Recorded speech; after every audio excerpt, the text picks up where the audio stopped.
Hi everyone, it's Ash from FPL Hints, here to discuss my FPL Gameweek 9 transfer plans and beyond. As always, if you're able to like, share, and subscribe, that will be greatly appreciated. So I'll have a quick look at how Game Week 8 went for me. As more than 20% of the season has now surpassed, I'll have a quick check-in with how I've done on a game week by game week basis. Following on from that, I'll also look at the upcoming fixtures from the FPL Team Fixture Planner. I'll also look at how my players sit in conjunction with the ownership levels among the content creators for those players that I do have and those I don't. I'll also have a quick check-in with my captaincy success rate to date, and I'll also show what those actual transfer plans are as well. So without further ado, let's get straight into it.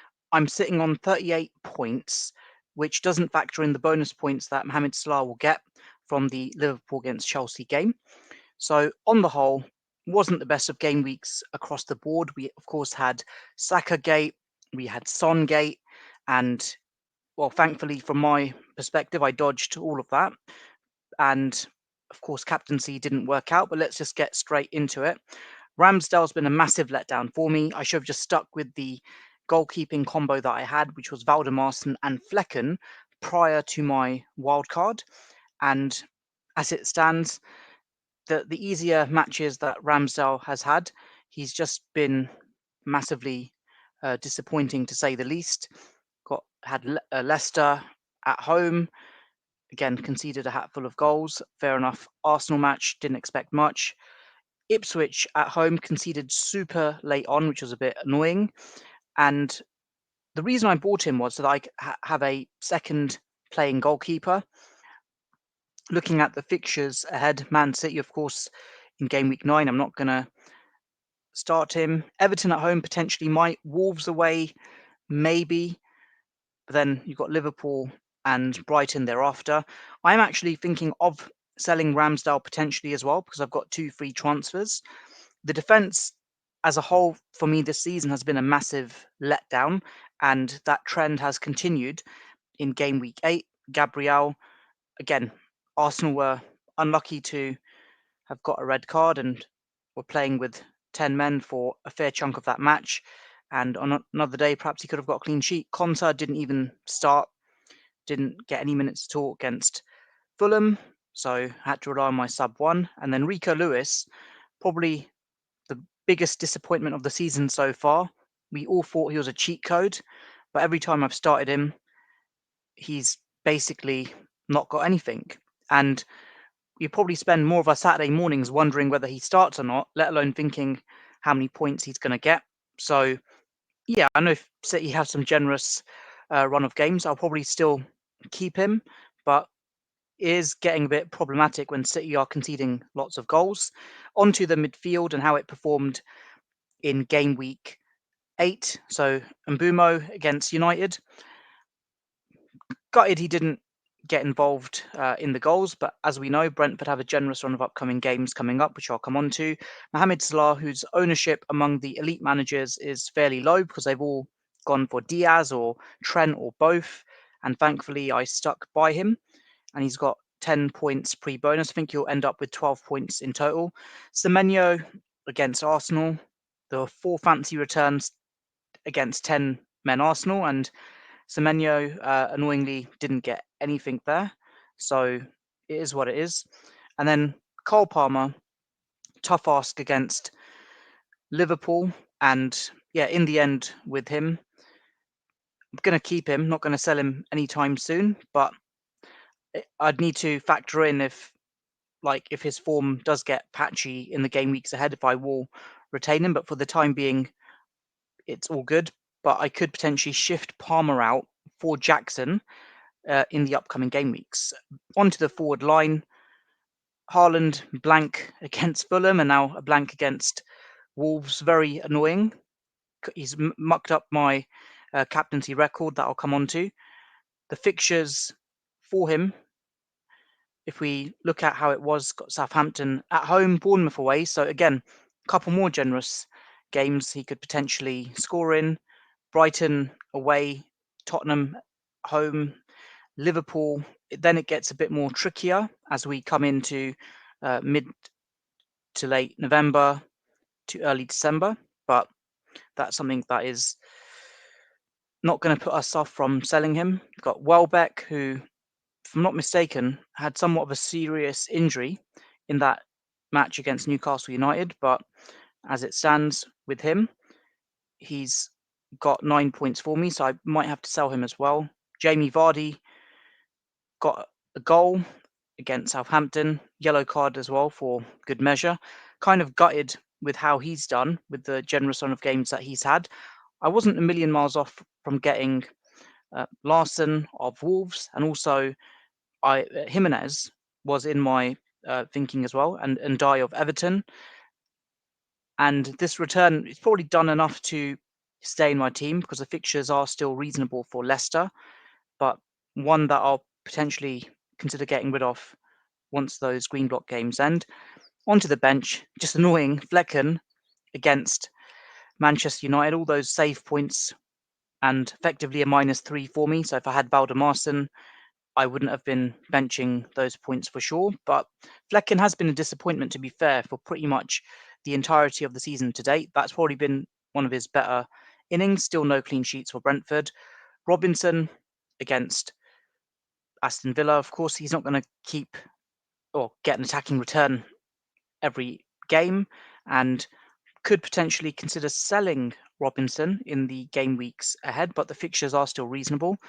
Greaves, who was a no-show in game week 8, and then Harry Winks, who his minutes have become an issue of late, but ironically got an assist in the minutes that he played in and a yellow card, and just a bit annoyed that two of my bench players scored points that would have been quite useful for the players that I actually started. But of course, there's no way I was going to start Harry Winks, but Flecken I could have started in another iteration. So beyond that, just having a quick check-in with how the season has gone so far. As a reminder, my start to the 23-24 season was really bad. I think it was like effectively between 1.6 to 3.6 million around this time of the season. So I've had a better start. Started off at 700k, rank went up, then back to 1 million, and then worked my way up again by game week 6. Didn't have Saka in game week 7. He hauled 500k, which isn't the worst overall rank in the world. And as it stands right now, this probably isn't fully reflecting where my team was on Sunday afternoon with returns for Mohamed Salah. I should be about 400k, and if Chris Wood bangs in a hat trick, then I'll probably be nearer to 500k. But I should have a green arrow once the points update after Monday night. So again, from my perspective, it's all really about securing a reasonable start. Yeah, sure, I'll chase upside as and when I see fit, but at the same time, I'm looking to play as safe as possible so that my rank doesn't nosedive. And I'll come on to the threats to my overall rank as well. Effectively, I'll do a mini SWOT analysis as well.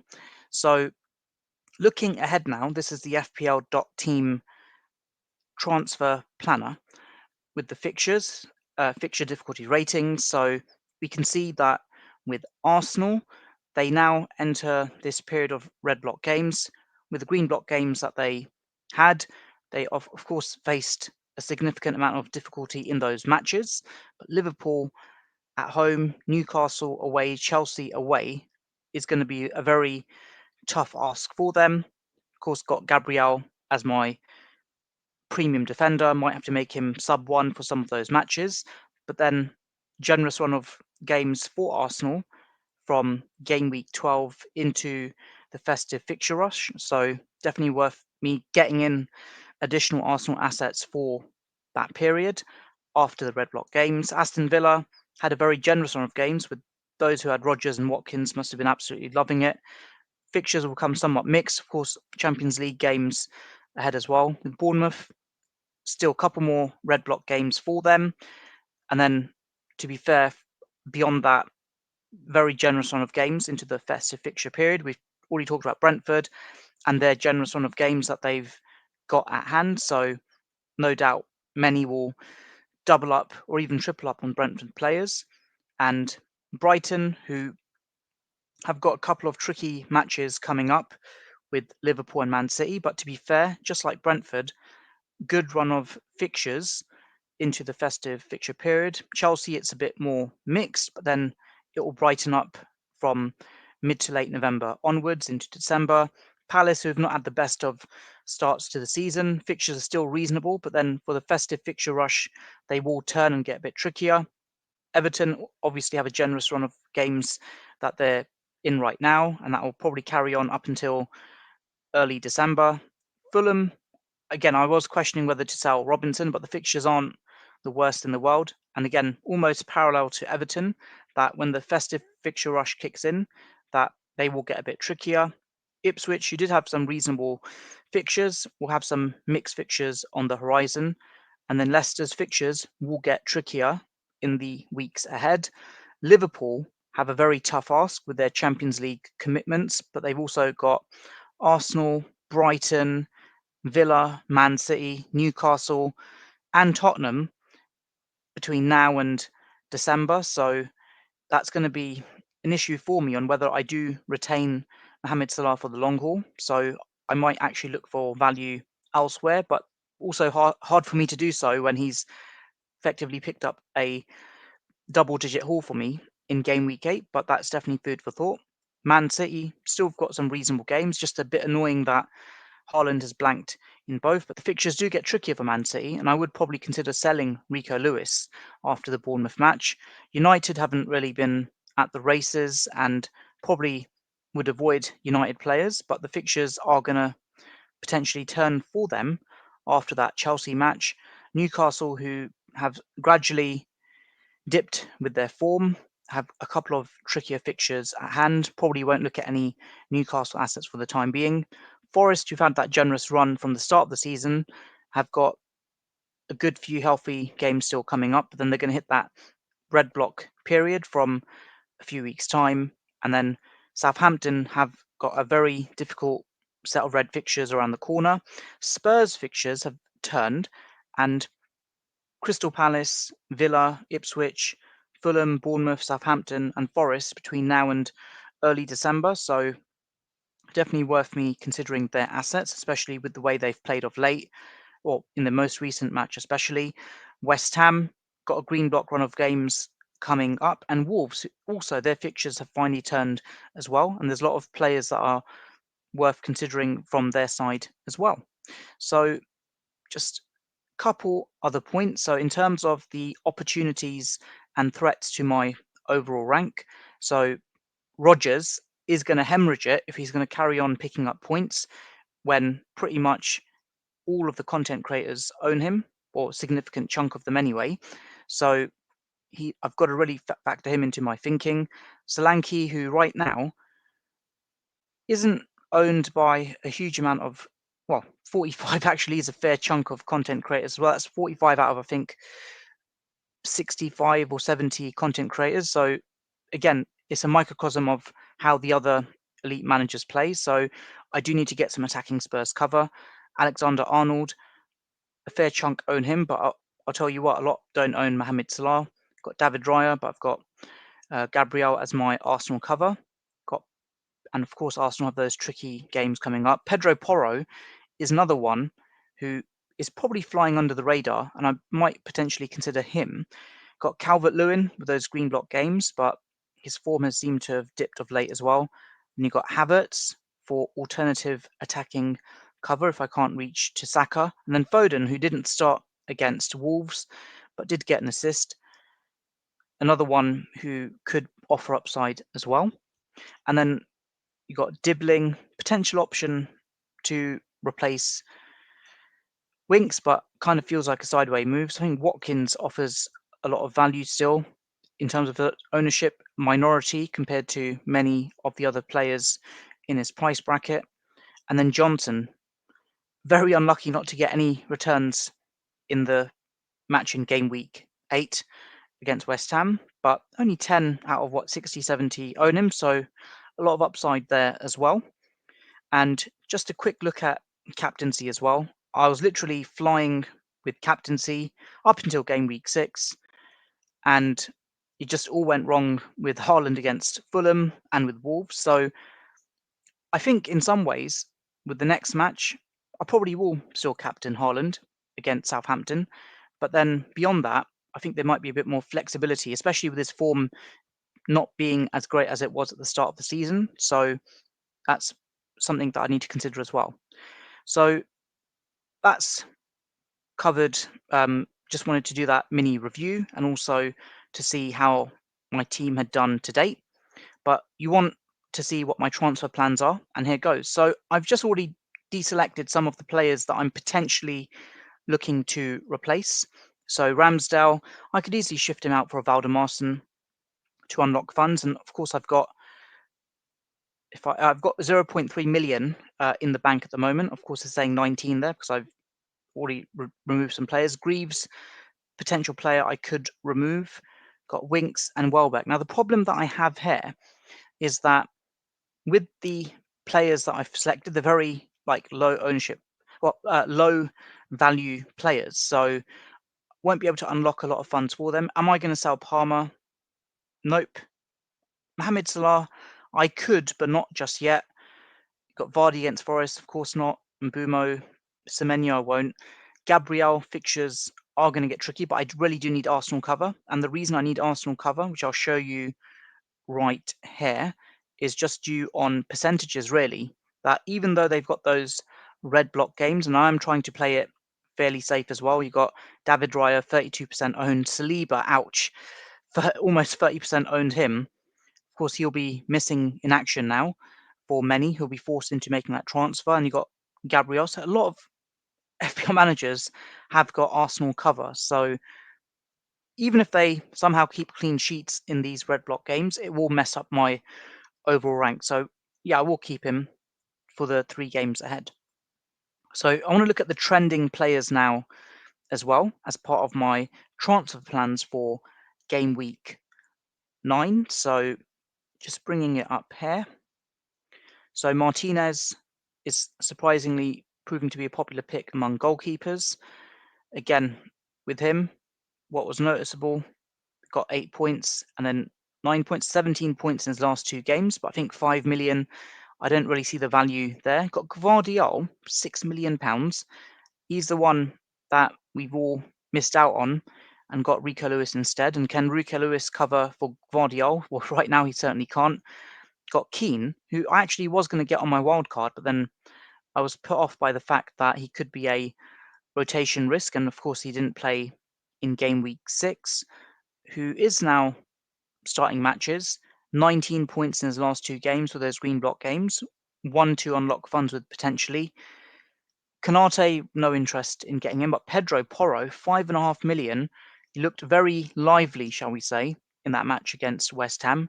And the annoying thing is that Spurs have only kept 2 clean sheets this season. But of course, with Porro, you're not keeping him for the clean sheets. But I'm going to try and get him in one of my potential options. Son, flying under the radar. I think his ownership is ridiculously low in FPL at the moment. Let's just get it up here. 5% owned. So I think he is an alternative option if I was to switch out one of my premium players. Rogers, 5.3.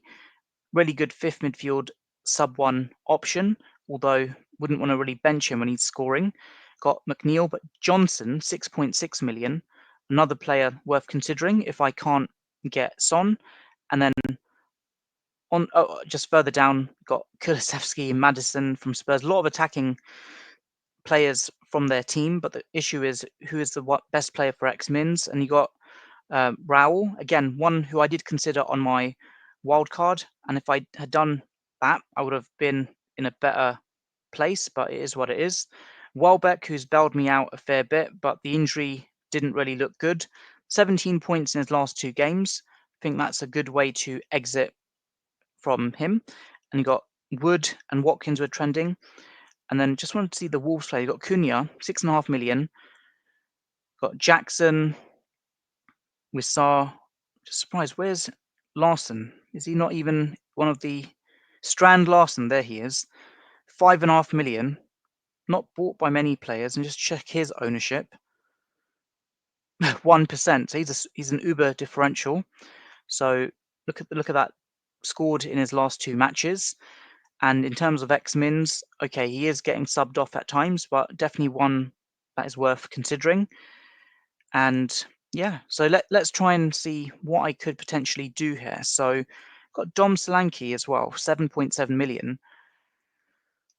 Let's try and get Pedro Porro in. I think that will be my entry into Spurs cover as well. And I've got some funds that are available to me. So Pedro Porro, 5.5 million. And I've got 2 free transfers as well. So let's just see what I can do here. I would absolutely have to sell Danny Welbeck because he is flagged, and I'd be surprised if he starts the next match. Just looking at the players at hand, of course, need to put my price filters in place as well. So let's cap it at 5.4 million. And he's one who I also looked at. Minutes are looking healthy, then it's not getting regular returns. So need to just factor that in as well. Archer for Southampton scored against Leicester and Arsenal, but he is getting subbed off. I wouldn't really want to get him in just for like limited minutes. And you got Rodgers as well. So I mean, let's restore Ramsdale because I probably won't be able to get rid of him unless I did 2 free transfers and a -4. So 9.1 million. If I just restore Winks, I need to get a 4.6 million. Well, is Chiwomi, is he getting any minutes? Nope, not even cameo minutes. So maybe Archer might be the way for me in making this happen, but that 0.4 million I'd need to shift out. Let's just see the price difference there. Let's restore Greaves and let's see how I can make this work. So I've got 1.1 million. I might actually have to sell Konsa. Don't want to sell him. Don't want to sell Robinson. So that is going to be somewhat of an issue. What I could actually do is get Keenan, but again, I don't know how he's doing from a X-Men's perspective. I did like Justin as well, but let's just have a look at the fixtures. They are going to get trickier for him. Van de Ven, can he cover for Pedro Porro? Not sure, not about that one. So yeah, I really want to get Pedro Porro in, but I'm thinking, who can I sell? It may not be the time to sell in game week 9, but actually, if I really reluctantly was to sell Gabriel, and let's just get Pedro Porro in, need to just bump up the value. Pedro Porro, £5.5 million for Gabriel. Now I've got 1.8 million extra, which I can spend 6.8 million on a forward. Let's just look at the options that are available. Again, I really wouldn't want to sell Gabriel, but let's just see what I can unlock here. So could pretty much get Hoyland. Nope, missed out on him. Just looking at Wissar's ownership. So he got some minutes against United, so that would be a very interesting one to monitor.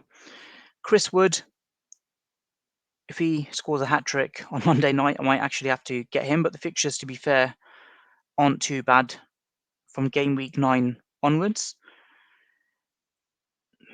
Yeah, there really aren't that many options here.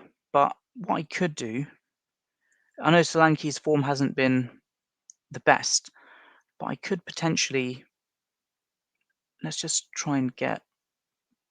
bump it up a bit. Get Solanke in, but then Gabriel for a 4.6 million defender. Is that really worth it? It probably isn't.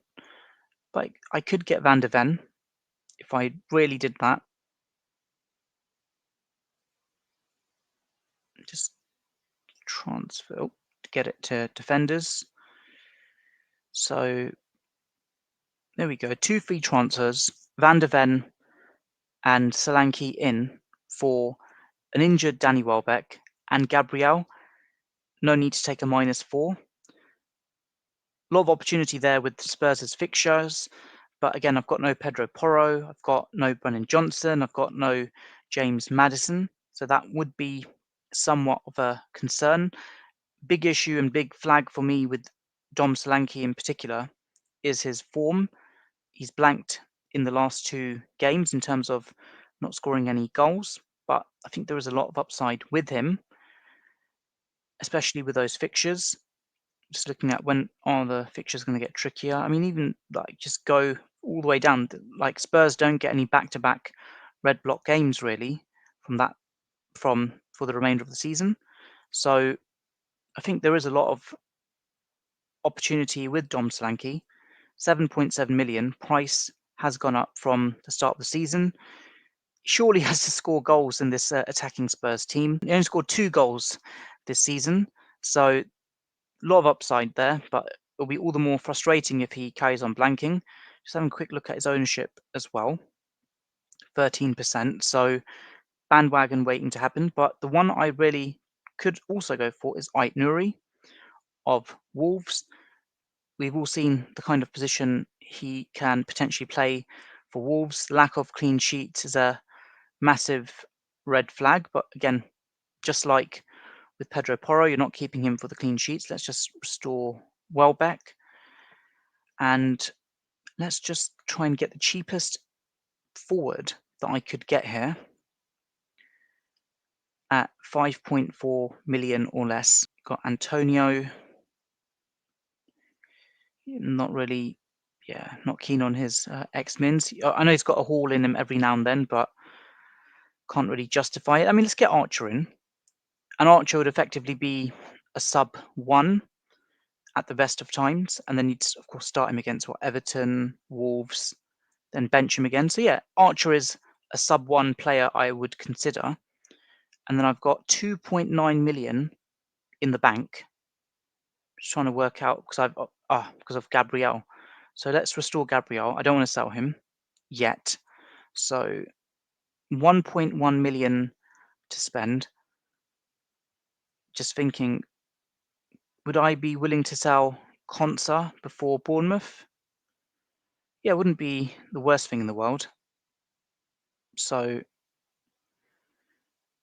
Archer as the forward, sub 1 basically. At least he's got some sort of minutes at hand. And just considering, yep, let's get Pedro Porro in for Konsa, hypothetically. And I've got 0.1 million to spend. Yeah, I wouldn't want to really take a -4 for Ait Nouri, but this is another option. So in this iteration, I'd be starting Lewis, Robinson, and Pedro Porro and Gabriel in a 4-man defence in game week 9. Then Semenyo, Mbumo, Palmer, Salah, Vardy, and Haaland as my other starters in game week 9. Of course, Flecken against Ipswich. I guess I still need some more food for thought there, but yeah, at least I wouldn't sell Gabriel in this instance. Let me know in the comments below what you think. Are these options that I'm considering of interest, or do I need to consider some other variations? And as always, if you're able to like, share, and subscribe, that would be greatly appreciated. Take care and all the best.